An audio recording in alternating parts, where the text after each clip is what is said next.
वरं पुण्डरीकाय दातुं मुनीन्द्रैः समागत्य तिष्ठन्तमानन्दकन्दं परब्रह्मलिङ्गं भजे पाण्डुरङ्गं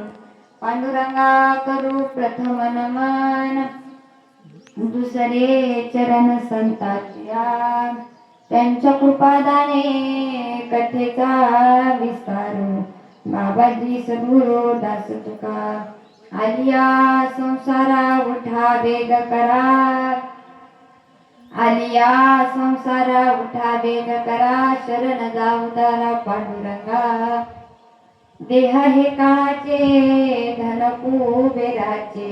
येथे मनुष्याचे काय आहे देता देवविता नेता नेवविता येथे याची सत्ता काय आहे देह हे काचे धन कुबेराचे येथे मनुष्याचे काय आहे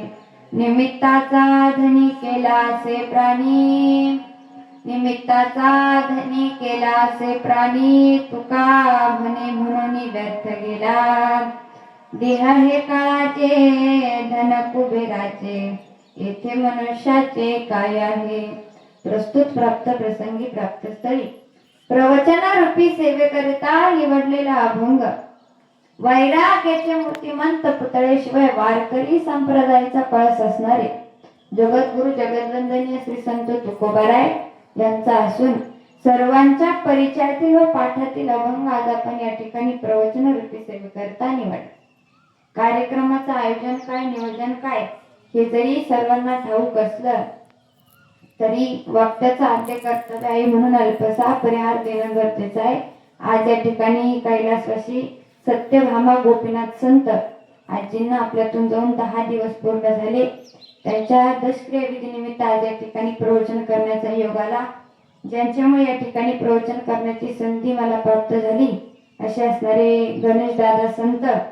त्यांनी या ठिकाणी प्रवचन करण्याची संधी मला दिली त्यांचे देखील मनापासून आभार मानते त्याचप्रमाणे आजीच्या मागे काही दुःखांतित परिवार देखील आहे त्यामध्ये प्रमोद गोपीनाथ संत मुलगा तसेच गणेश प्रमोद संत नातू ज्ञानेश्वर बाळू संत नातू पूजा मदन वागुंडे नाथ अनुराधा सुनील राखुडे नाथ हा जो काही दुःखांतित परिवार आहे या परिवाराला दुःखातून सावरण्याची शक्ती बुद्धी भगवंताने देव अशीच ईश्वरचरणी प्रार्थना करते गुरुवारांच्या चरणी आईवडिलांच्या चरणी भगवान पंढरीशी पांडुरंग परमात्म्याच्या चरणी नतमस्तक होऊन प्रवचन रूपी सेवेला सुरुवात कर या अभंगामध्ये जगद्गुरु